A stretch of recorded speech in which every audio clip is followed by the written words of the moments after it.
Good evening and welcome to our lecture this evening for Floating Beauty, Women in the Art of Ukiyo-e. I'm Lucinda Edinburgh. I'm the interim director and art educator for the Mitchell Gallery at St. John's College. And we are very pleased to have Kit Brooks, who is the assistant curator of Japanese art, the Japan Foundation assistant curator of Japanese art at the Smithsonian Museum of Asian Art in Washington, D.C. So Kit, thank you so much for taking the time to do this for us. We always have great enthusiasm anytime we have Japanese art of any kind, but we've had the Tokaido Road series. We've had a lot of different artists over the period of ukiyo-e prints, but we've never had one specifically dedicated for women. So this is really special, and you come highly recommended from Anne, who I think is joining us this evening. So so welcome. Thank you so much. Let me just share my screen and share sound as we've learned. So hang on 1 second. Am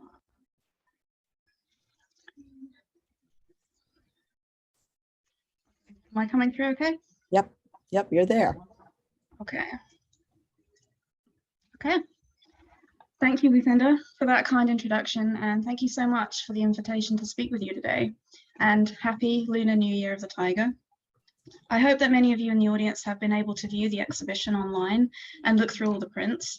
Although it's always optimal to be able to see artworks in person, this online exhibition format allows us to really take the positives from this seemingly unending experience of COVID and attend more talks, even from the comfort of our own homes.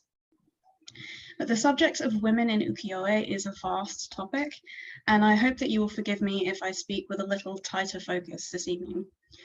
I'm going to talk about one story, just one, which has become the focus of a recent research project of mine. And although it's the story of one woman, it's come to inflect how I think about the depiction of women in woodblock prints much more broadly. So as a bit of a preface, one thing that you will likely have noticed from looking through the exhibition or from looking at Japanese woodblock prints more generally is that many of the women who are represented in these images are actually men. That is, they are male actors playing female roles on the kabuki stage. Since the mid-17th century, kabuki was and is an all-male theatrical form. The female role players are specialists and known as onnagata, a word whose characters are translatable to woman and shape, respectively. The actors who played these roles sometimes dressed in female clothing when they were off stage as well, cultivating mannerisms and affectations that would enhance their stage performances. I cannot emphasize enough that there are always exceptions to everything, and especially in later years, excuse me, that's not always the case, but in one way that female role players, these onnagata, can be identified is by this purple cloth cap that's worn at the front of the head. It's called a murasaki boshi, which literally means purple cap. The purpose of this cap is to cover a bald spot, as the shogun's government required their onnagata shave their forelocks at the front part of their head in order to make them less attractive. And it was making the best of a bad situation to cover it with a piece of purple cloth, to beautify this disfigurement with a garment that is of the rarest and most precious dye. Organic purple pigments in prints are also one of the most light sensitive of all colors, and the purple in this impression is in exceptionally good condition. When exposed to UV light, this pigment breaks down very quickly, and it usually fades to a buff brown color, so always look out for the purples in prints as one way to gauge their condition. And if you know anyone with Edo period Japanese woodblock prints framed and mounted on the walls of their houses where they are exposed to daylight, please encourage them to take them down immediately, so to maintain the vividness of their colors for as long as possible. But why was it that the shogunate was trying to make the onnagata less attractive?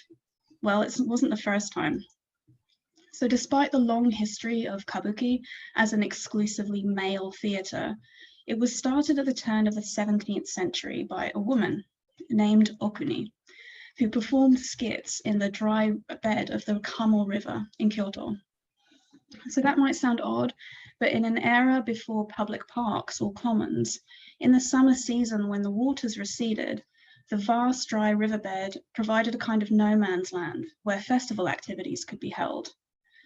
The fact that the structures were temporary in this liminal zone that was not land and was not water added to the sense of boundary crossing and transgression. These all-female kabuki troupes were often a front for sex work, with the performances acting as advertisements for the women that were available. Excuse me.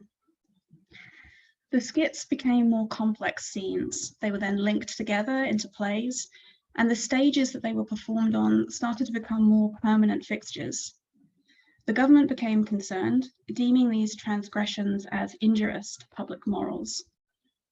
In 1629, a ban was issued against women performing in kabuki at all, partly due to the sexual services that were being offered outside of the licensed sex districts, but also because women impersonating men was considered detrimental for public morality. At this point, kabuki was mostly being performed by young men, and again, it often remained a front for sexual services. In the subsequent decades, young men and adolescents, known as wakashu, they were banned from performing as well, and kabuki became the all-adult male theatre that it is today, Yaro Kabuki. Kabuki spread to other cities, particularly the shogun's capital of Edo, which is pre-modern Tokyo, where the majority of single sheet prints were made during the so-called Edo period, which spans from the beginning of the 17th century to the middle of the 19th. Trimming the forelocks of a young man's hair was one way to signify their aging into adulthood and past the handsome bloom associated with youth.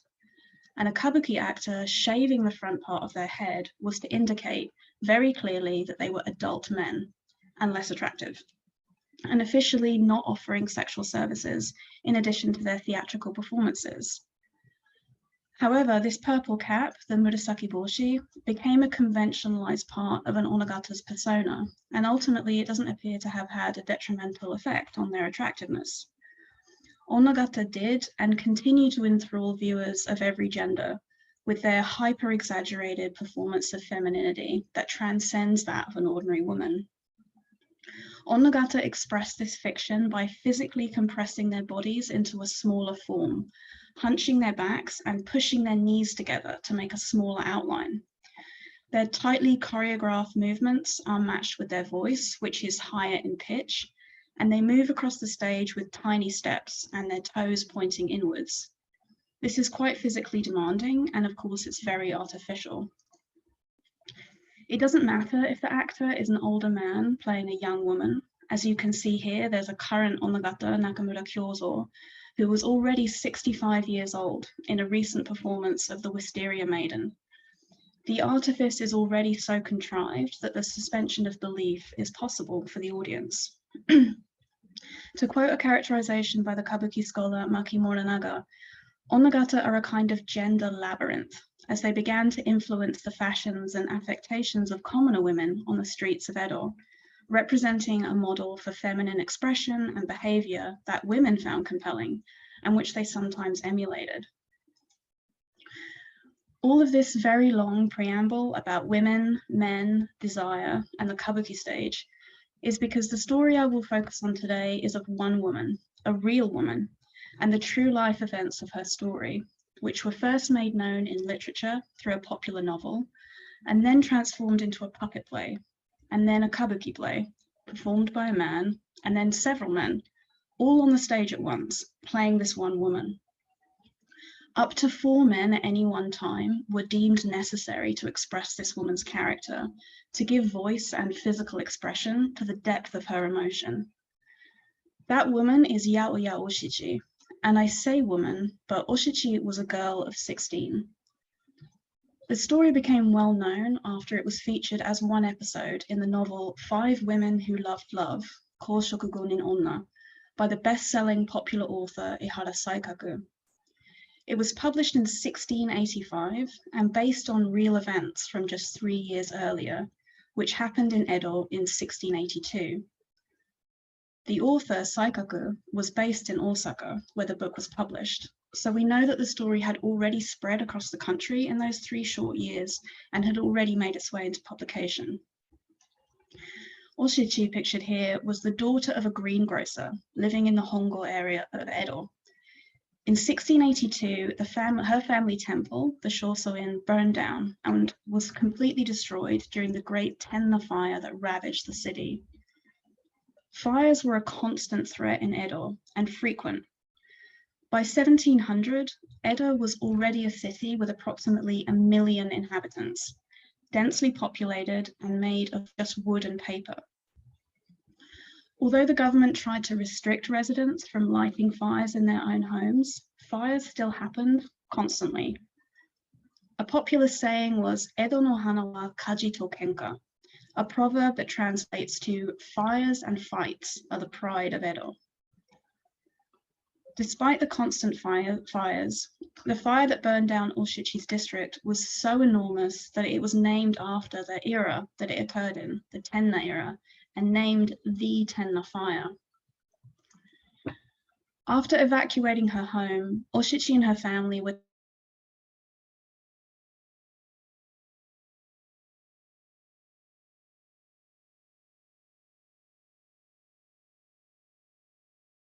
here, and she's watching her mother remove a splinter from a young monk's finger. And you can see all these possessions outside the temple buildings, and these belong to the refugees from the fire that destroyed Oshichi's home. I'm going to be quoting Saikaku's text, which is from a 1956 translation by Theodore de Barry. As the flames approached their dwelling that night, Oshichi's mother took her to a local temple, the Kichijoji in Komogome, where they had been regular communicants for many years. In their plight, the two took their refuge there. And they were not the only ones to do so. The superior's rooms were filled by the cries of a newborn babe, and a woman had spread her underclothing before an image of the Buddha. Wives were stepping over their husbands, sleepers made pillows of their relatives, and everyone slept in careless disorder. Her mother kept a careful eye on Oshiji. "It's a tricky world," she said, "even among priests," and she was not going to take any chances. In this somber mood, Oshiji opened her mother's rosary bag and took the beads in her hands. Over and over, she repeated the prayer of homage to the lotus. But while doing so, she noticed an attractive samurai youth with a pair of silver tweezers in one hand, trying to remove a splinter that seemed to have stuck in the index finger of his left hand. He had slid back the door screen here, and he was struggling in the twilight to remove the splinter. Oshichi's mother, unable to bear the sight of him in such difficulty, told the young man to come and let her take the splinter out. She took the tweezers and did her best for a while, but being an old woman, her eyesight was none too good, and she could not find the splinter. At last, to her delight, mother suggested that Oshichi try. Taking the tweezers, she soon delivered him from pain. But by this time, the young man's thoughts were entirely of his deliverer and not at all of the splinter.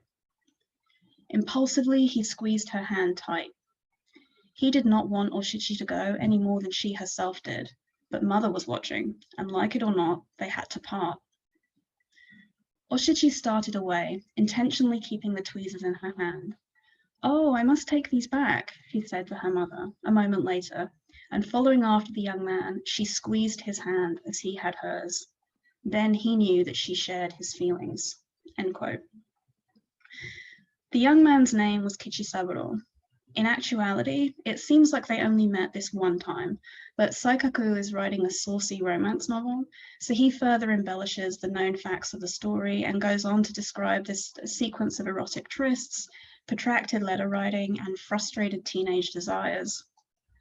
But both Saikaku and the reported events agree that at a point, Oshichi could no longer find a way to see Kichisaburo again. And so in desperation, and with the logic of a love-struck teenager, she thought, if I start another fire, then I can see him again. So she started another fire, which spread rapidly, devastating the city and claiming the lives of approximately 3,500 people. Oshichi was quickly caught for that arson.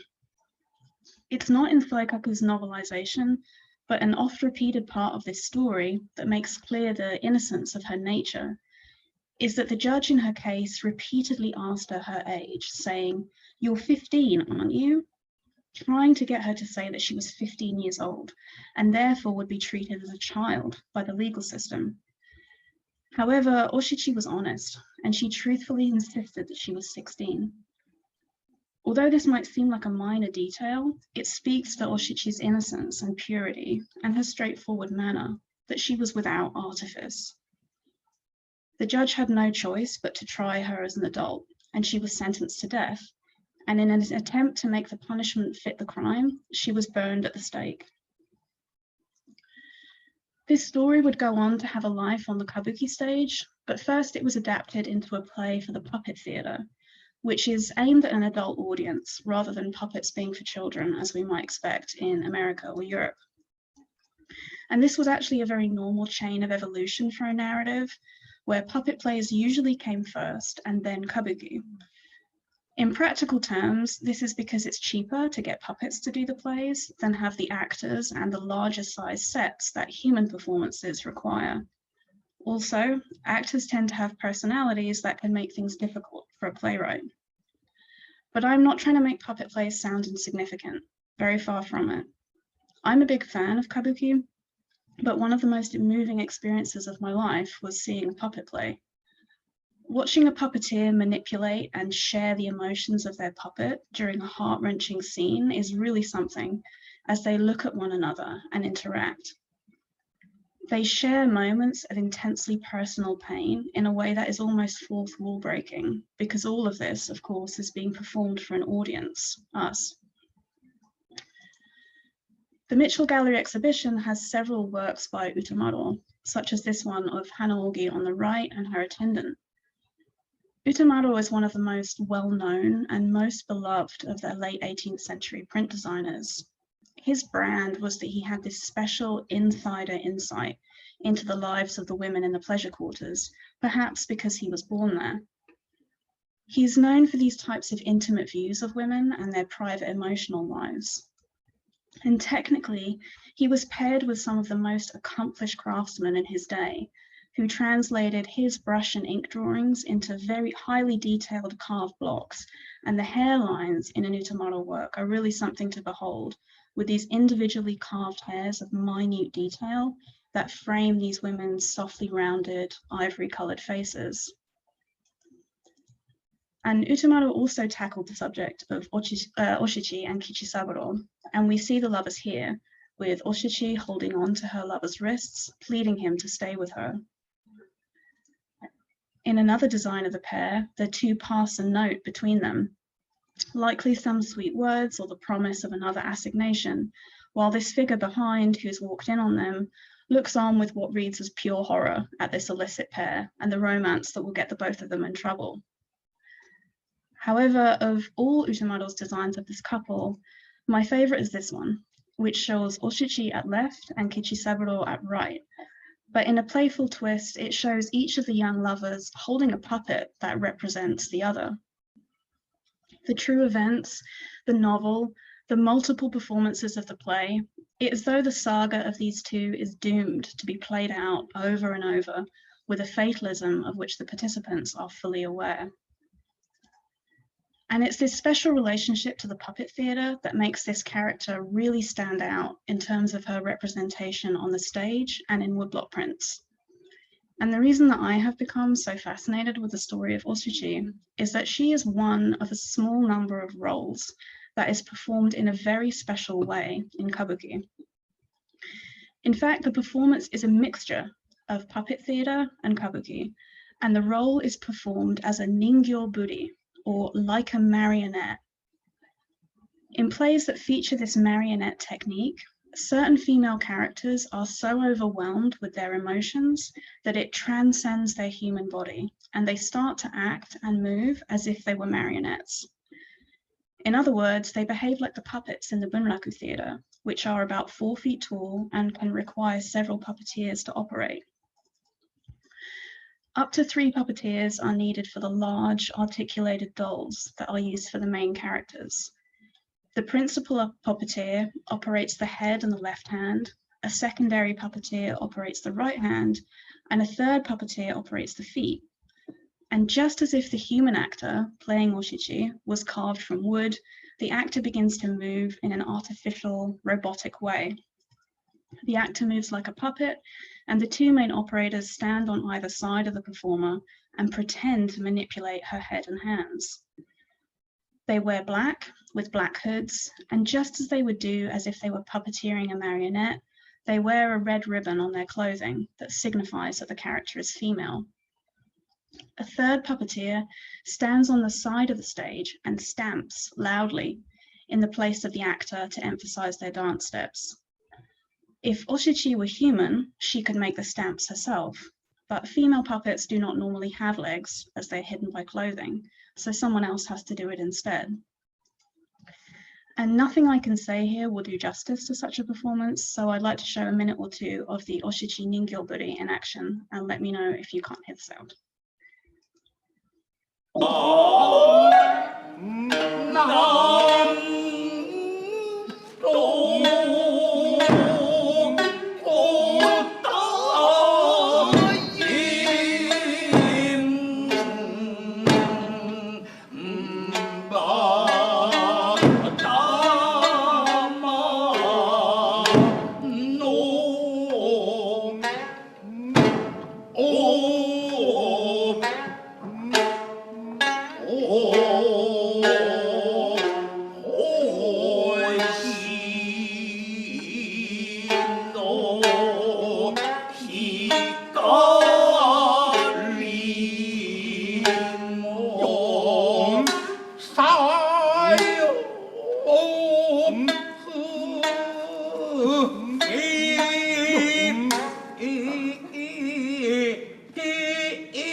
I could watch this all day, but back to the print.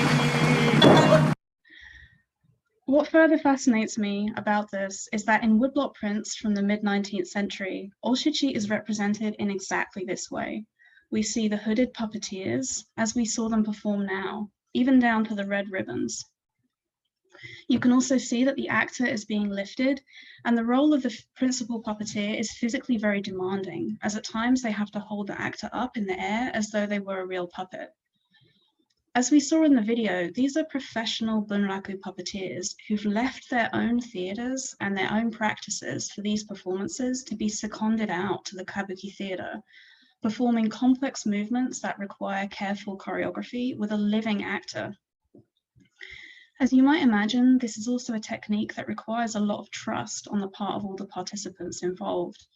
When I was looking for that clip of the marionette technique on YouTube to show for this evening, there is quite a few clips of fails where the performers are mistimed.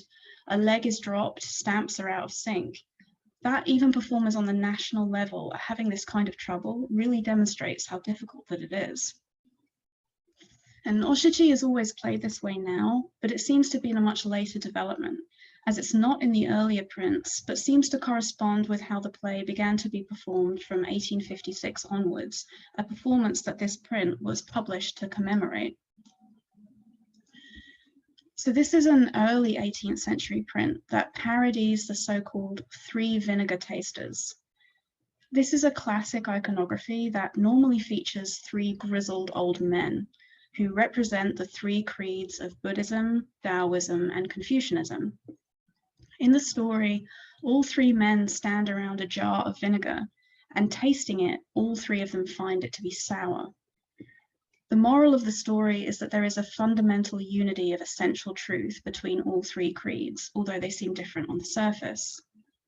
Here, in an instance of mitate, or a playful parody picture, those three men have been replaced with three young women, all tragic heroines from puppet plays that were written by the legendary playwright Chikamatsu Monzaemon. So on the right, we have Abuelia Osome, and she was the daughter of a pawnbroker who committed a double love suicide with her lover, who was a clerk in the family business. In the middle is Osan, who was based on another true story, and Osan committed adultery, and she was crucified along with her lover. And finally, on the left, we have our Oshiji. In this stylish version of the three vinegar tasters, all three of the women have tasted love, and all three met tragic and grisly ends. Oshiji is staring fixedly into the swirling liquid, contained in a basin that has been colored by hand with a solution that contains metallic pieces, giving a genuinely metallic patina. However, somewhat similar to the case of the multiple puppeteers, the multiple women amplify the emotion and the tragedy experienced by any single one. In prints of Oshiji on the kabuki stage, we have multiple layers of artifice. There's an adult male actor contorting their body to play a teenage girl, surrounded by male puppeteers. On paper, this sounds counterintuitive, but the effect is incredibly powerful, as the presence of more and more figures on stage participating in the emotion makes this a shared kind of grief, which in turn invites the viewer to participate as well. The puppeteers' faces are covered by netting, but they're still visible, and they almost become a substitute for us.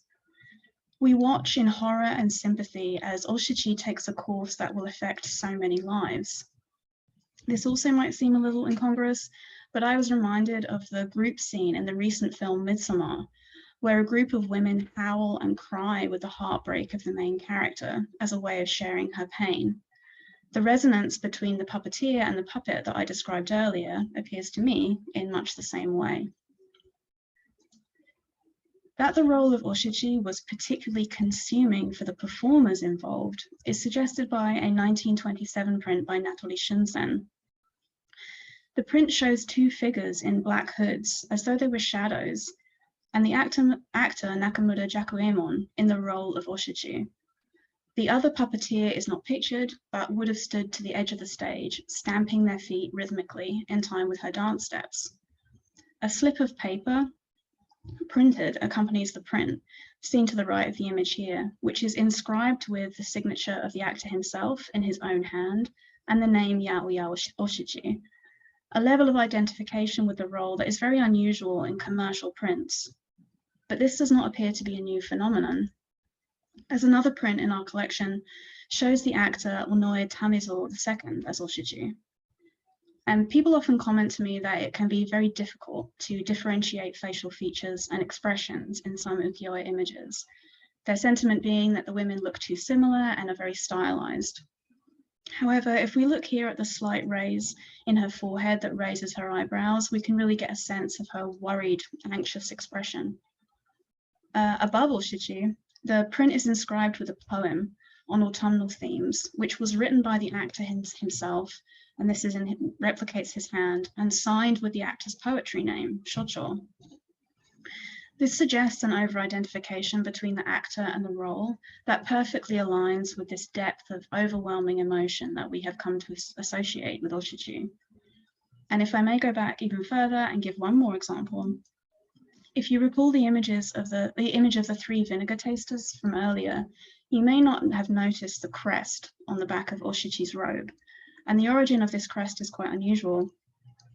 The first kabuki actor ever to play Oshiji was the actor Arashi Kyosaburo in 1708, and his personal crest appeared on his robe during that performance.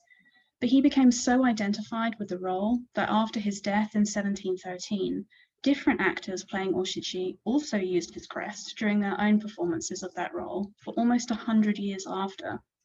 And as we can see on the image on the left, where Segawa Kikunojo is still using Arashi's crest instead of his own in a performance of Oshiji from 1759. So why is it that Oshiji provoked so much emotion in people? Perhaps it is simply because everybody's lives were impacted by fire, and it just required that many people to express the hold that it had over them. It's hard to imagine that most people in Edo were not personally acquainted with loss from fire, whether loss of life or property. As I mentioned earlier, fire was a huge issue in Edo, and prints of local firefighters and narratives celebrating their exploits form a small but significant subset of woodblock prints. However, all firefighters were men, and women were not featured in dramatic acts of daring in that way. A rare exception is this print of a fire chief's wife. It was designed by one of the last masters of Ukiyo-e, Tsukioka Yoshitoshi. One of his best-known works is a series of 36 women, and considered some of his finest designs before his untimely death in 1892. The series depicts women of different social classes and occupations from during the previous 100 years, ranging across vastly different sections of society. Most of the women are coquettish, young, and beautiful, but this woman is not conventionally attractive, according to the usual standards of Ukiyo-e. Her shaved eyebrows, her blackened teeth, and a simple dress indicate that she is an urban housewife, and the word used to refer to her in the title, anego, was a polite form of address used for women in authority. She is identified as the wife of a fire chief, and her husband's thick padded coat, the trademark of the profession, can be seen hanging in the background. These coats would have been soaked in water to give protection against the heat. Firefighting was a hereditary occupation, and we can imagine the emotions of family members who remained at home and waited anxiously for generations of their male relatives to return. This feeling is sensitively captured in the fraught expression on her face. The details in Yoshitoshi's print are always appropriate.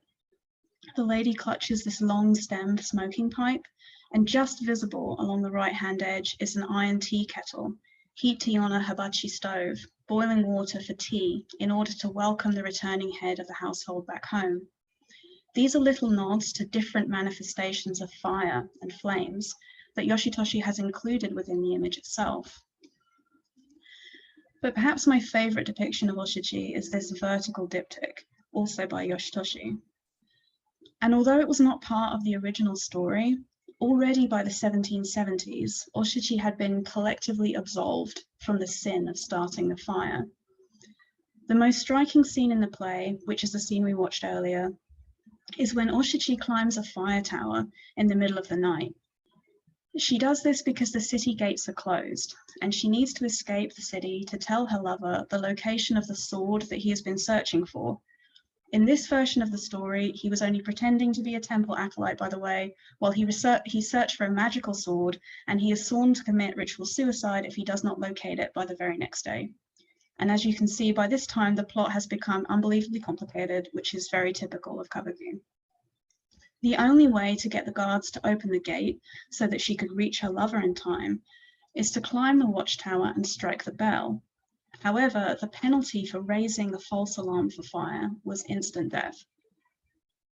The emotional scene that we watched earlier is where Oshiji expresses her despair at her predicament, her yearning for her lover, and her willingness to die in order to save him.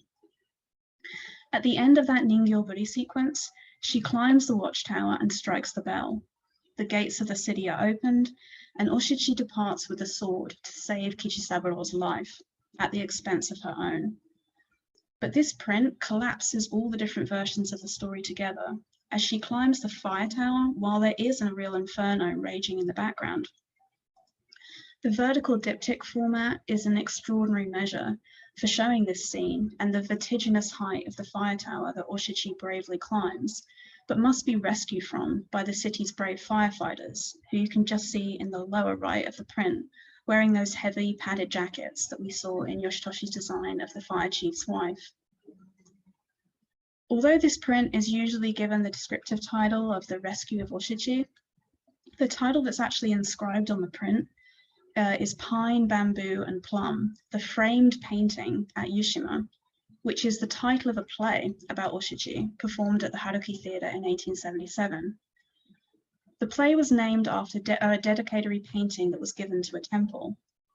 And that sounds very convoluted, but plays were occasionally based around specific images, and dedicatory paintings that were displayed in temples were freely available to members of the public, and therefore part of the public visual consciousness.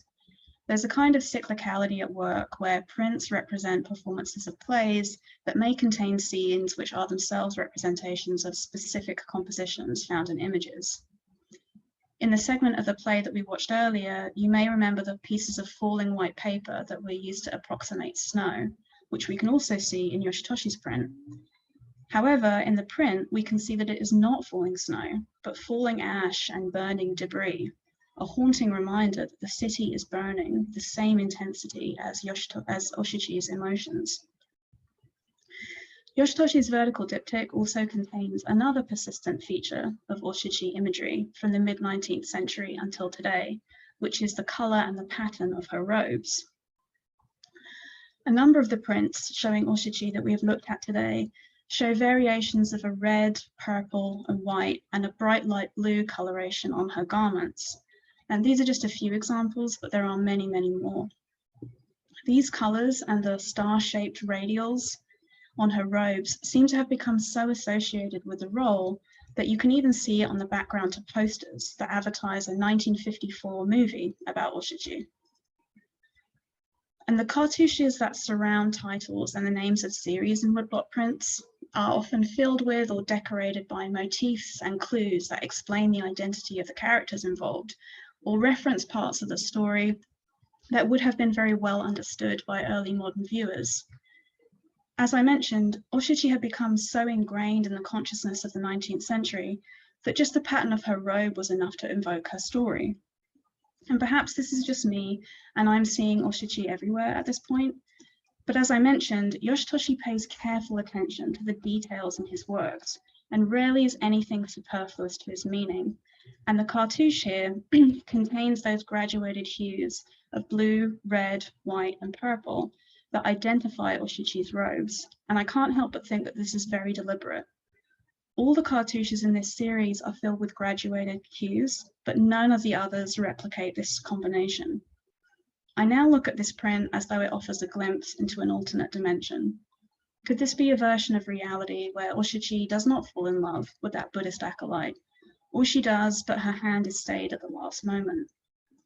Instead, in a twist of irony, unknown to her, she grows up to marry a firefighter, the kind of man who would have led the charge against the inferno that had destroyed her home as a girl. In the worried, pained expression on her face, I now see the fear of a woman who knows, somehow, exactly the type of carnage that arson can induce, and now worries for her husband, and the dangerous place that such careful and irresponsible actions can place him in. On the one hand, we seem to know so much about Oshiji. We've seen her represented many times and by so many bodies, but we don't actually know what she looked like. When talking about women in Ukiyo-e, I often get the question, who were the models for these women? Did the artist draw sketches from life based on female models who visited their studio? And the simple answer is no, there weren't any. These are not real women being depicted, even when the woman is named, like here. These are not the facial features of an actual woman, but they're idealized archetypes of different types of femininity. If names are given, the clues to their identities are found in the inscriptions, their clothing, the crests on their robes, or symbols on the lanterns or fans that ornament the scene. Occasionally, prints contain reproductions of the woman's own handwriting as a defining feature. But women in ukiyo-e are not given actual identities through their bodies. This is often not the case with men. The Japanese word that is used to describe images of women like this is bijinga, or beauty pictures. And that term is not gendered, and it's also used to describe idealized images of young men. But a different word was used and is still used for ukiyo-e images of kabuki actors. And these are known as nigao-e, or matching face pictures, and efforts were made to have them resemble the actual people being depicted.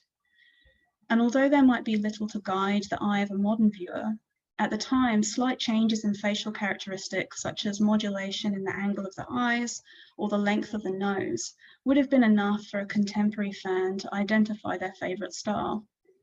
And in this sense, they can be considered something like portraits. The term nigao-e and this technique was not used for women, only the men that played them on the kabuki stage. Instead, representations of women can be seen as avatars for various ideals and a way to express emotional states that would otherwise go unexpressed. Oshiji is a kind of stand-in, an everyman woman. Even her name is almost the equivalent of a Jane Smith. Oshiji was a very common given name, and then her family name, Yaoya, just means greengrocer. She was very relatable to the commoner demographic who would have been the primary audience for these stories and available as a space of projection for their desires. And I'm not a sociologist, I'm not proposing that these ideas were recognized or articulated by audiences at the time. But the scholar Satoko Shimazaki has theorized that in the very sudden appearance of ghost plays in the 1820s, particularly the story of Oiwa, shown here, where vengeful female ghosts enacted torturous justice on their wicked tormentors, women became the vessels for articulating personal and selfish desires that went against the social code of family loyalty over personal feelings. The male ghosts that appear in traditional Japanese narratives are driven by lofty desires like loyalty and justice, while these women are tormented by grief and betrayal in their personal affairs. And maybe Oshiji is like this, an avatar for selfishness, grief, and destruction. But maybe we can look at ghost pictures together another day, if I get invited back. So where are we now with Oshiji? Due to her rising popularity as a character in the public consciousness, in 1793, a memorial was erected for her at the Enoji Temple, but the Enoji was burned down in World War II, and only a plaque remains for her today. And although arson might not be quite as destructive as it was when the entire city was made of wood and paper, she has not been forgotten, and plays about her are still performed. I showed a slide of a 1950s woodblock print of an Oshiji puppet earlier, and here another artist, Mori Yoshitoshi, although no relation to Tsukiyomi Yoshitoshi, has clearly based his rendering of the story on Yoshitoshi's vertical format image. My own research into the nuances of the various different depictions of Oshiji is still very much ongoing, and I do appreciate the opportunity to speak to you about something that is clearly consuming me as well. Heroine or anti-hero, Oshiji captured hearts, minds, and bodies, as she does still. Thank you for your attention. I will stop sharing, or should I keep sharing? Why don't you keep them up? We might have some questions with this. I find this is really interesting, these bright colors that they're just so well preserved. Did they come to the Sackler, or these various ones, did they come to the Sackler in that condition, or have they been conserved, or? So I should say that these is in great condition, but these are chemical dyes actually. So this is not the type of purple that I mentioned from the print in the show at the beginning, which is a vegetal organic one. So these are these aniline dyes that started appearing in the later 19th century. So these kinds of reds and purples. But the print is still in great condition. Yoshitoshi was a well-known artist at this point and was really working with incredibly talented craftspeople. And we reap the benefits of that still. I mean, they're just spectacular colors. And so so she's considered somewhat of a hero, but for women, I guess she's sort of a role model. But how did the men view her? Yeah, I don't know if I would say that she was a hero. She's definitely in the plays as time goes on. As more people get added to the mix, she almost becomes much more simplified, and she becomes this spoiled brat in the later versions of the play. She gets everything that she wants, so she's not very good at handling something when she's told she can't have it. So I think it's a very complicated figure that definitely changes over time, and depending on who is representing her and when. It's definitely not like a single idea. This is really an interesting story. And the story with Kabuki in the theater, so were these the men that were actors that portraying women? They're looking, of course, at social standing, but was the idea to make them ugly so they would not be marriage material, or is this no, they were married.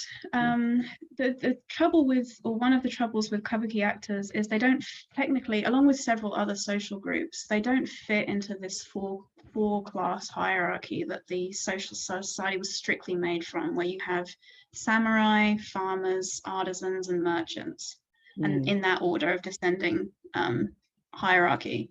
And so kabuki actors don't fit in that. So they're kind of outside the system and therefore were considered quite dangerous. So the theaters were kept outside of the city proper, up where the sex districts were. So they were kind of in this liminal space, as it was. So was Edo the only one that had the Yashiwara sort of district, or did other towns have those prescribed pleasure districts? Yeah, so different cities had ones with different names. So there was one in Osaka, there was one in Kyoto as well, like the three big cities, the big three. One thing I find interesting about the Yoshiwara is that we always just call it the Yoshiwara now, but what we think of as the Yoshiwara is actually the Shin Yoshiwara, the new one. The original one burnt down, and then that's when they relocated it further outside of the city. So like fire is just this hidden undercurrent to so much Ukiyo-e, even when you don't realize it. There's a couple of comments here, some fantastic and thought-provoking, and looking forward to future talks on ghost prints. But Phil asks, he said, any chance you can talk a bit more about the female ghosts and the oya with that? Yeah, so the print that I showed is, I was cheating slightly. Let me get it back. So this print, and you can see where I've cheated because I've cut it off at the bottom. So this is actually the print that this is. It actually has an attached flap on it, and one side of it shows the manservant who was also murdered. And in this performance of the play, both Oiwa and the manservant are played by the same actor, and they get pinned to a door. And the door gets in the river and pulls up, and it's Oiwa on one side. It goes down again, and the actor performs a quick change underwater and comes back up as the manservant. It's amazing. But yeah, so Oiwa was, her husband had designs on another lady, so he needed to divorce his wife, so he poisoned her, which caused this disfigurement. But yeah, that's the whole. Oiwa is one of the big ones. A happy ending. Someone asked too, why are the women's lips often drawn so small? That's hard to say. I think it's in the sense that it's just a convention rather than being, true to life. Different. That is always a convention. Different artists and at different periods will depict the bodies differently, so that there's a period of time where they get much longer. Prints made in Osaka at the time, which was at a huge theatrical tradition and theatrical prints, body types are much shorter and stockier, so there were definitely tastes in that regard, but in terms of it just being, it's just a convention. And and it's thinking of costume and that kind of thing, with the eyebrows being raised, particularly for married women. Was that done for the male kabuki as well? Did they shave their eyebrows, to convey, a married woman? I don't think so. I think it's just makeup.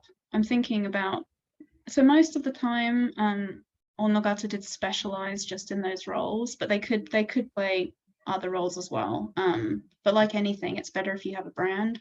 Mhm. So, there's even the Onoe family that are known for special effects. So they tend to be like the magicians, magical characters, wizards in plays. And that was that lineage.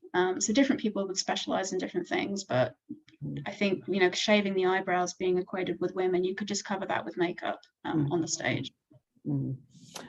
And Kathy asks, do the attitudes towards Oshiji change over time as attitudes towards women change? That's really a great question. That's a great question, Kathy, and I will need to get back to you on that. Right now, I'm just trying to pass the difference. So what seems to have happened is when Bunraku and the kabuki play got merged in 1756, and that's when you start getting this like a marionette technique. I think there's about 7 different versions of the play in the Edo period, but even that is such an approximation because they often just weren't written down in the first place, or there's so many variations that aren't included. So the depiction of her definitely did change. Like I said, she seems to have become more simple as a person as time went on, partly to make her, this hapless, not as responsible, which people seem to be really invested in doing. I've heard one idea that it was because actors were really paranoid about fire, and it might be like the Scottish play, that actors didn't want to perform this fire scene, so that's when the story changed to be about this magical sword and a fire tower. So there's still lots to be done on my part of trying to figure out when certain parts of the narrative got changed and whether that was popular or not, and where. What drew you in particular? I mean, there's lots of interesting stories in Japanese poetry and literature, but what drew you to this, in particular? Definitely that marionette technique, because it's so labor intensive. The idea that you would second these professionals in their own right from another, get them across town to come and participate, and how much extra work and rehearsal and staging that requires. Then seeing it produced in the print as well, it's clearly not trying to be this like fantasy, you're very, very aware of it being on the stage. So I think just why so much effort was put in, and she is not the only character. There's a small number of roles that can be performed in this way, but just seeing why you would go to so much effort to do this fascinates me. No, I mean, it was not a story that I was familiar with. Others of our listeners may be well familiar, but what an interesting story, just Japanese history and this combination of social standing, and there are a lot of aspects to this that are really to be considered, and I could see where she could almost be sort of turned into an urban legend in a way. I mean, she's real, but I can see how there could be lots of variations on her story. Yeah, I haven't seen that 1954 film, but I'm going to have to try and find that, because I'd be interested to see how she's being represented in the 50s. Yeah, I'm just going to move the slide because I feel bad putting it on another lady when we've been talking about so I think there's lots of different things. I only saw this image of by Mori Yoshitoshi recently. So the fact that 20th century print designers are working on her as well, it also interests me. And are any of these on view currently at the Sackler?